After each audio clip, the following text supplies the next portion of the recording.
संघ और भाजपा मेरे खून में है। कांग्रेस सरकार ने मुझे प्रताड़ित करने के लिए 1 वर्ष तक जेल में रखा, पर मैं झुका नहीं। पुलिस ने पीटा, दर्जनों झूठे मुकदमे लगाए। 1000 करोड़ रुपए से अधिक कीमत की हमारी जमीन पर हाउसिंग बोर्ड की कॉलोनियां बना दी गई। मेरे पूज्य पिता और मुझ पर दबाव डाला गया कि कांग्रेस पार्टी में आ जाएं तो कुर्सी मिलेगी और जमीन का अधिग्रहण भी नहीं होगा।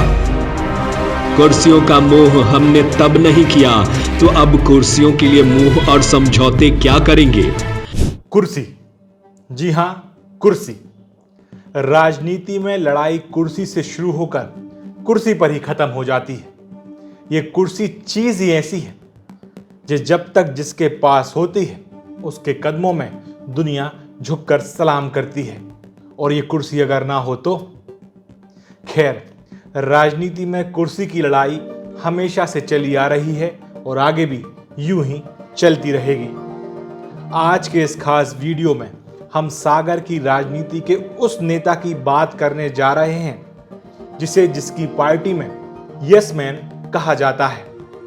बात उस नेता की करने जा रहे हैं जिसने अपने राजनीतिक जीवन में सबसे ज्यादा उतार चढ़ाव देखे हैं। बात उस नेता की जिसके समर्थक, आलोचक और समीक्षक हमेशा ही उसे कसौटियों पर आजमाते रहते हैं। जी हां, हम बात कर रहे हैं बुंदेलखंड के दिग्गज नेताओं में से एक ठाकुर भूपेंद्र सिंह की। आमतौर पर भूपेंद्र सिंह कम बोलते हैं। गंभीरता उनके व्यक्तित्व की सबसे बड़ी खासियत है।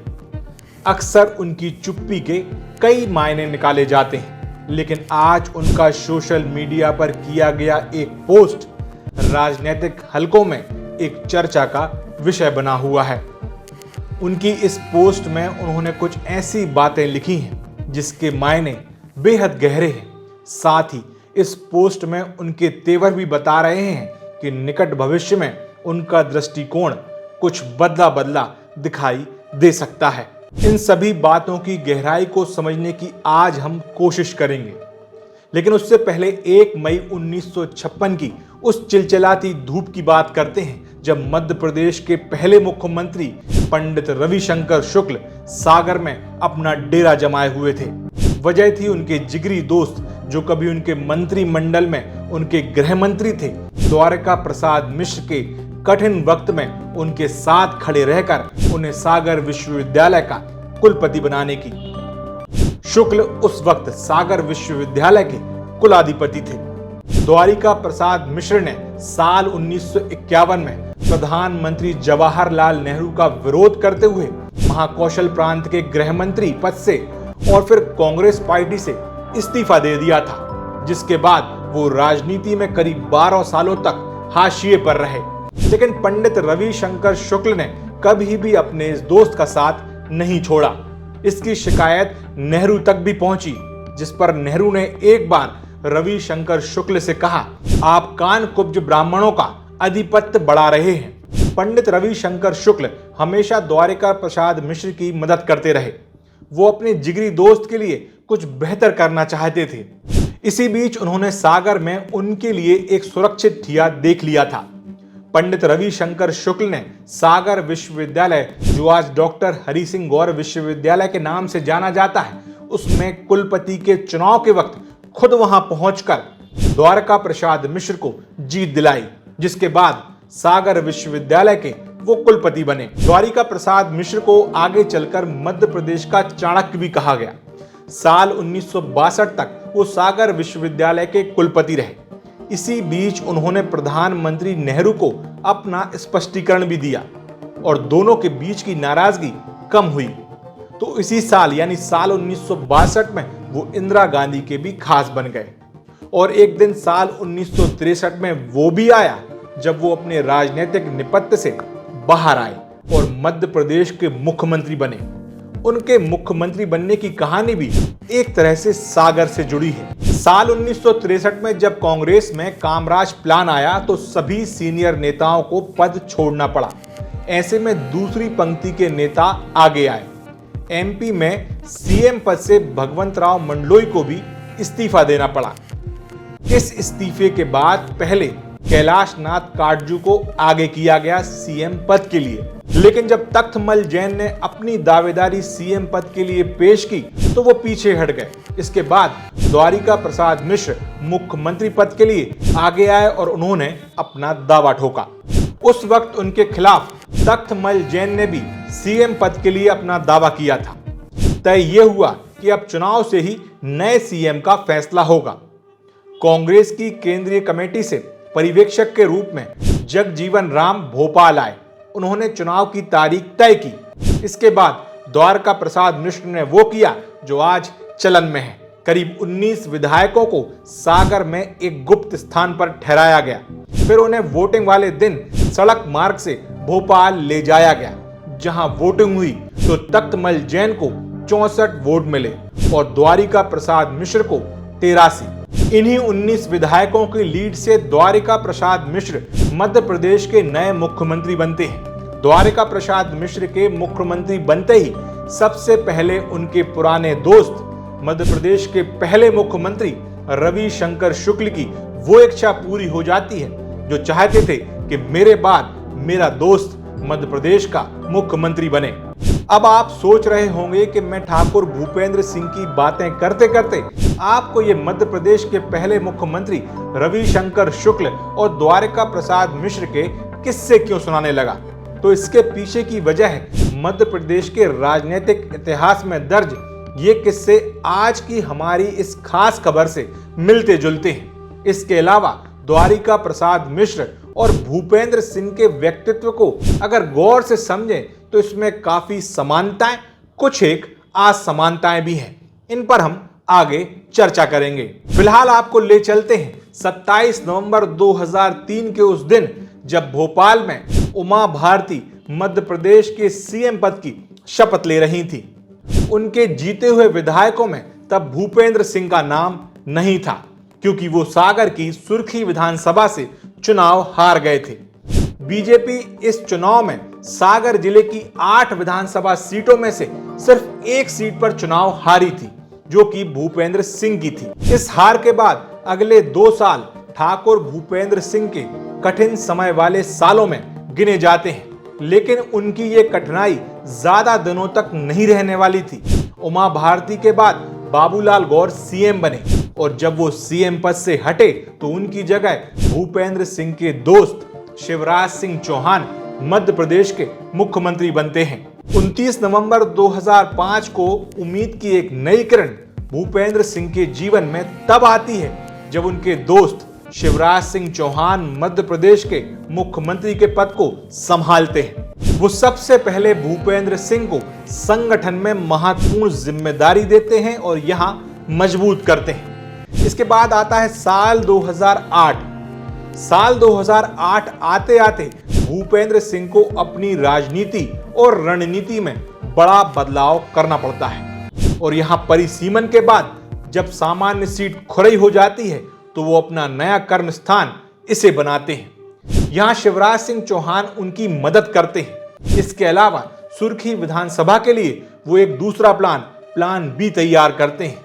यहां से वो कांग्रेस के सीनियर नेता राजेंद्र सिंह मोकलपुर को बीजेपी में शामिल करवाने में अहम भूमिका निभाते हैं। भूपेंद्र सिंह खुद खुरई से और सुर्खी से राजेंद्र सिंह मोकलपुर को मैदान में उतारने के लिए तैयारी करते हैं। शिवराज सिंह चौहान यहां से भूपेंद्र सिंह पर भरोसा करते हुए दोनों को टिकट उनके मुताबिक दे देते हैं। हालांकि साल 2008 में भूपेंद्र सिंह के दोनों प्लान फ्लॉप साबित होते हैं। एक तरफ राजेंद्र सिंह मोकलपुर गोविंद सिंह राजपूत से मात खाते हैं, जबकि दूसरी तरफ खुद भूपेंद्र सिंह अरुणोदय चौबे के हाथों हार जाते हैं। इसके बाद एक बार फिर राजनीति में भूपेंद्र सिंह कुछ दिनों के लिए नेपथ्य में चले जाते हैं, लेकिन उनके दोस्त शिवराज सिंह चौहान उनकी बराबर फिक्र करते रहते हैं। यानी शिवराज सिंह चौहान को भूपेंद्र सिंह की फिक्र एक दोस्त के नाते हमेशा रही है।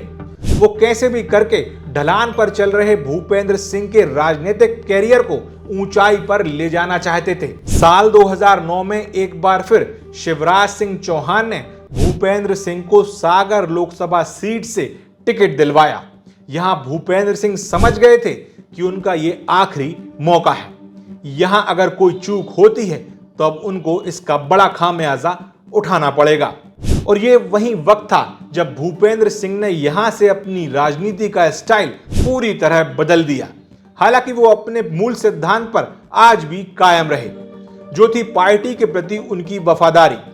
दरअसल भूपेंद्र सिंह जब भी कठिन वक्त में गुजरे, उन्होंने कभी भी पार्टी के प्रति अपनी वफादारी को कम नहीं होने दिया, भले ही उनकी पार्टी में उपेक्षा की गई हो। इसके पीछे की दो बड़ी वजह रही। पहली, उनके पारिवारिक संस्कार। उनके पिता ठाकुर अमोल सिंह एक नामी और उसूलवादी व्यक्ति थे, और दूसरी, राजनीति का पाठ जिस पाठशाला में वो सीख रहे थे। राजनीति की इस पाठशाला में संघ और पार्टी यानी बीजेपी दोनों के प्रति वफादारी का सबक सबसे पहला सबक था। भूपेंद्र सिंह उस वक्त बीजेपी के सर्वोसर्वा नेता हरनाम सिंह राठौर के सबसे विश्वसनीय थे।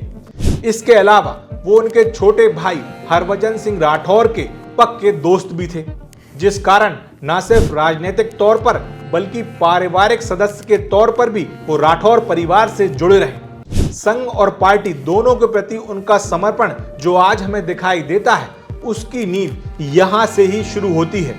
साल 2009 आते आते भूपेंद्र सिंह यहां ये भी समझ गए थे कि राजनीति में उन्हें आगे बढ़ने के लिए पारंपरिक दुश्मनियों को भूलना पड़ेगा, साथ ही विरोधियों को साथ लेकर आगे बढ़ना पड़ेगा।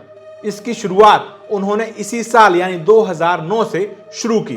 उन्होंने कांग्रेस में सेंध तो लगाई, साथ ही बीजेपी के गढ़ को इतना मजबूत किया और इसके लिए एक नई रणनीति तैयार की। सबसे पहले इसकी शुरुआत उन्होंने कांग्रेस के बड़े नेता, उस वक्त सागर लोकसभा सीट से कांग्रेस के टिकट के मजबूत दावेदार रहे पूर्व विधायक संतोष साहू को अपने साथ जोड़कर। इसके बाद सैकड़ों छोटे और दर्जनों बड़े नेताओं को साम दाम दंड भेद की नीति से अपने साथ ले आए। वहीं मोटे मोटे तौर पर अगर इस पर गौर करें तो सागर के वर्तमान महापौर के पति सुशील तिवारी जो कांग्रेस के बड़े नेता थे, वो इन्हीं के जरिए कांग्रेस छोड़कर बीजेपी में आए। कांग्रेस के टिकट पर सागर महापौर पद के लिए उपचुनाव की प्रत्याशी रही इंदु चौधरी भी उन्हीं के जरिए बीजेपी में आई।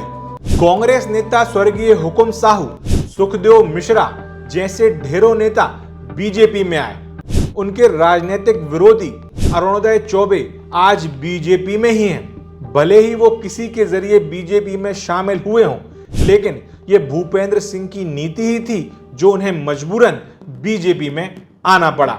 इन सब बातों के अलावा अगर हम बात शिवराज सिंह चौहान की करें तो छात्र जीवन से शिवराज सिंह चौहान और भूपेंद्र सिंह दोनों साथी रहे हैं, दोनों अच्छे दोस्त भी हैं।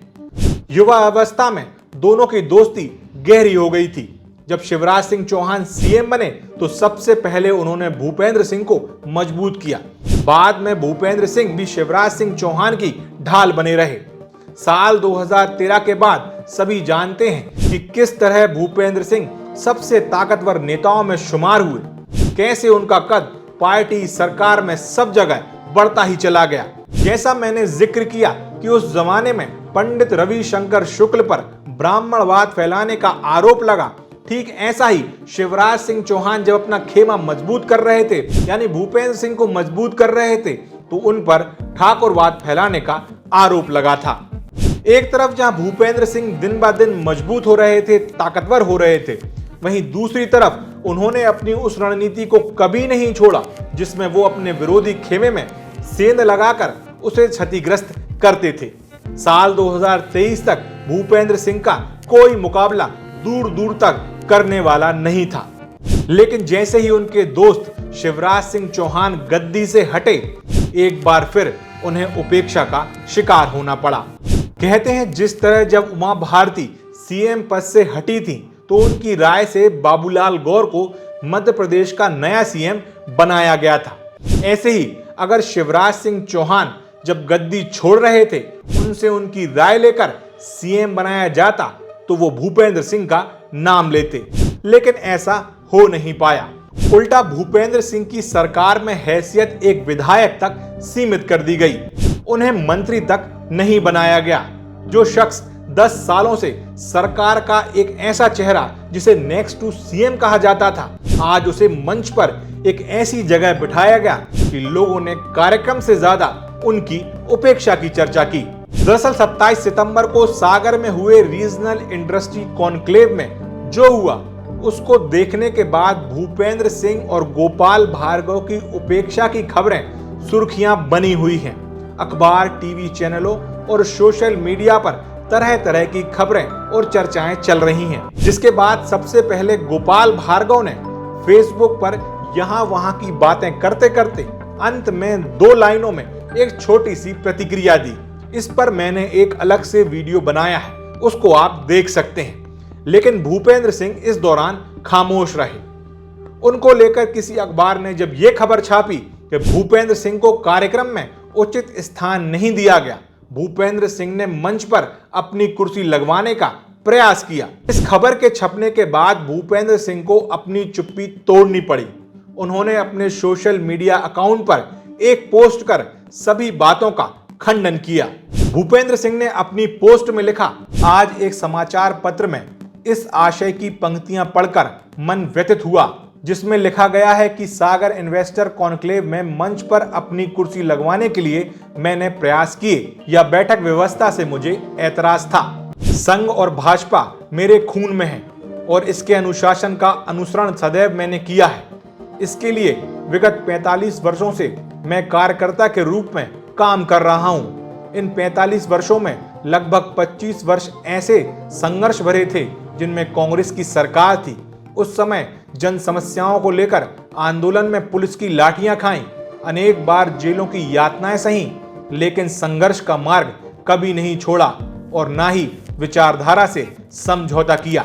भूपेंद्र सिंह ने अपने छात्र जीवन और युवा अवस्था को याद करते हुए और परिवार को किस तरह प्रताड़ना झेलनी पड़ी, इसका जिक्र करते हुए अपनी पोस्ट में लिखा, मुख्यमंत्री अर्जुन सिंह के सागर आगमन पर छात्र आंदोलन हुआ। तब उसमें सक्रिय हिस्सा लेने के प्रतिशोध में हमारे परिवार की बहुत सारी बेशकीमती जमीनों के अधिग्रहण की कार्रवाई शुरू कर दी गई थी। मेरे पूज्य पिताजी और मुझ पर दबाव डाला गया कि कांग्रेस पार्टी में आ जाएं तो कुर्सी मिलेगी और जमीन का अधिग्रहण भी नहीं होगा। लेकिन हमने कीमती जमीन का सरकारी दरों पर अधिग्रहण हो जाने दिया, लेकिन विचारधारा त्याग कर कांग्रेस में जाने और कुर्सियां लेने के प्रस्ताव को ठोकर मार दी। 1000 करोड़ रुपए से अधिक कीमत की हमारी जमीन पर हाउसिंग बोर्ड की कॉलोनियां बना दी गईं। भूपेंद्र सिंह को पार्टी के प्रति निष्ठा और वफादारी के लिए हमेशा पहले स्थान पर रखा जाता है। साल 2020 के उपचुनाव में उन्होंने पार्टी के आदेश पर गोविंद सिंह राजपूत से अपनी बरसों पुरानी दुश्मनी भुलाकर उनका प्रचार प्रसार संभाला। इसके अलावा जब साल 2009 में एक तरह से हरनाम सिंह राठौर ने राजनीति से दूरी बना ली थी, तो भूपेंद्र सिंह ने बीजेपी की जिले की कमान को संभाला और पार्टी के सभी प्रबंधन उन्होंने अपने हाथ में ले लिए। आगे भूपेंद्र सिंह अपनी पोस्ट में लिखते हैं, आज मैं गर्व और गौरव से कह सकता हूं कि 45 वर्षों से राजनीति में होने और विपरीत समय में प्रताड़ना सहने के बाद भी मेरे भरे पूरे परिवार के एक भी सदस्य ने कुर्सी के मोह में भाजपा के अलावा किसी और पार्टी या विचारधारा को अपने जीवन में स्थान नहीं दिया। किसी सदस्य ने कांग्रेस में आने का कभी भी विचार मन में नहीं आने दिया। संघ और भाजपा के प्रति यही वैचारिक दृढ़ता और अनुशासन आज हमारी सर्वश्रेष्ठ पूंजी है। कुर्सियों का मोह हमने तब नहीं किया, तो अब कुर्सियों के लिए मोह और समझौते क्या करेंगे। कुर्सियों की चाह मन में होती तो सारे संघर्ष और जेलों की यातनाएं क्यों सही होती।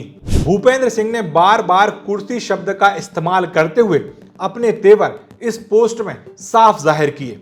उन्होंने 2 टूक शब्दों में कहा कि कुर्सी का मोह उन्हें कभी नहीं रहा और कुर्सी के लिए ना उन्होंने कभी कोई समझौता किया है और ना आगे करेंगे। इन सब बातों के इतर अगर साल 2023 के विधानसभा चुनाव पर हम गौर करें तो शिवराज सिंह चौहान के सीएम रहते हुए टिकटों का वितरण हुआ था। निश्चित ही इस बार केंद्र का दबाव था, लेकिन बावजूद इसके ज्योतिरादित्य सिंधिया ने अपने कोटे से टिकट मांगे और वो टिकट उन्हें दिए गए। कुछ पार्टी के टिकट दिल्ली से तय हुए तो कुछ टिकटों पर शिवराज सिंह चौहान अड़े और उन्हें टिकट दिलवाया। ये सभी विधायक आज शिवराज खेमे के विधायक कहलाते हैं। खुद भूपेंद्र सिंह बुंदेलखंड और मध्य प्रदेश की कई सीटों पर टिकट दिलवाने में अहम भूमिका निभाने वाले नेता रहे। सागर जिले की बात करें तो भूपेंद्र सिंह ने देवरी विधानसभा से ब्रज बिहारी पटेरिया को कांग्रेस से बीजेपी में शामिल करवाया और फिर बाद में उन्हें टिकट भी दिलवाया। इसके अलावा बीना विधानसभा की बात करें तो यहां से महेश राय, जो कि वर्तमान सिटिंग विधायक रहते हुए चुनाव हार गए, लेकिन ये टिकट भी भूपेंद्र सिंह की मर्जी से दिया गया था। बंडा विधानसभा में उनकी सहमति से ही टिकट दिया गया था, जबकि संभाग सहित प्रदेश में शिवराज सिंह चौहान ने कई सीटों पर भूपेंद्र सिंह को जिम्मेदारी दी और करीब 1 दर्जन से भी ज्यादा सीटों पर खुद भूपेंद्र सिंह की सहमति से टिकट दिए थे। आज भले ही भूपेंद्र सिंह ठाकुर को मंच पर कुर्सी एक कोने में दी गई हो, लेकिन एक वक्त था जब वो तय करते थे किसकी कुर्सी कहां होगी। राजनीति का पहिया पलटकर वापस एक दिन उसी जगह पर वापस आ जाता है। भूपेंद्र सिंह के जीवन पर अगर नजर डालें तो हर 10वां साल यानी हर 10 साल में उनके साथ कुछ ना कुछ ऐसा जरूर होता है जो बहुत बुरा या बहुत अच्छा हो, लेकिन उनको लेकर एक बात हमेशा कही जाती है कि जब जब वो एक कदम पीछे हुए हैं तब तब उनकी अगली छलांग पहली वाली छलांग से ज्यादा लंबी रही है। अंत में जाते जाते बात करते हैं उस किस्से की जो मैंने आपको इस वीडियो की शुरुआत में सुनाया था। जिस तरह साल 1963 में द्वारिका प्रसाद मिश्र अपनी बुद्धिमत्ता से मुख्यमंत्री बनने का सफर तय करते हैं, करीब 12 सालों तक राजनीति में हाशिए पर रहने के बाद भी उन्होंने अपने लक्ष्य को हासिल किया। ठीक वैसे ही अगर कभी एमपी की राजनीति करवट बदलती है तो हवा के रुख के साथ मध्य प्रदेश की राजनीति का इतिहास भी बदल सकता है। खैर, बात द्वारिका प्रसाद मिश्र और भूपेंद्र सिंह ठाकुर की समानता और असमानता से शुरू हुई थी। असमानताओं की बात करें तो एक गुण जो भूपेंद्र सिंह के भीतर है वो है पार्टी के प्रति उनकी निष्ठा। इसके अलावा बात अगर समानता की करें तो द्वारिका प्रसाद मिश्र की तरह भूपेंद्र सिंह को भी मध्य प्रदेश का चाणक्य कहा जाता है। द्वारिका प्रसाद मिश्र की तरह भूपेंद्र सिंह के गहरे दोस्त एक मुख्यमंत्री रहे जो समय समय पर उनके लिए संकट मोचक बने। द्वारिका प्रसाद मिश्र की तरह भूपेंद्र सिंह भी बेबाक और निडर है। द्वारिका प्रसाद मिश्र की तरह भूपेंद्र सिंह की राजनीति भी बारीक और साजिशों को समझने वाली है। खैर, आज आपको इसी विचार के साथ इस वीडियो को हम यहीं विराम देते हैं। अगर आपको ऐसे वीडियो पसंद आते हैं तो सागर टीवी न्यूज STVN इंडिया के YouTube चैनल, फेसबुक पेज और इंस्टाग्राम पेज को लाइक, फॉलो और सब्सक्राइब करें। साथ ही कमेंट भी जरूर करें। इसके अलावा अगर आप इन खबरों का यानी स्पेशल खबरों का भंडार एक जगह पाना चाहते हैं तो YouTube, फेसबुक और इंस्टाग्राम पर शिवा पुरोहित मेरे ऑफिशियल पेज पर जाएं, वहां आपको मिलेगा इन सभी स्पेशल वीडियो का भंडार। नमस्कार।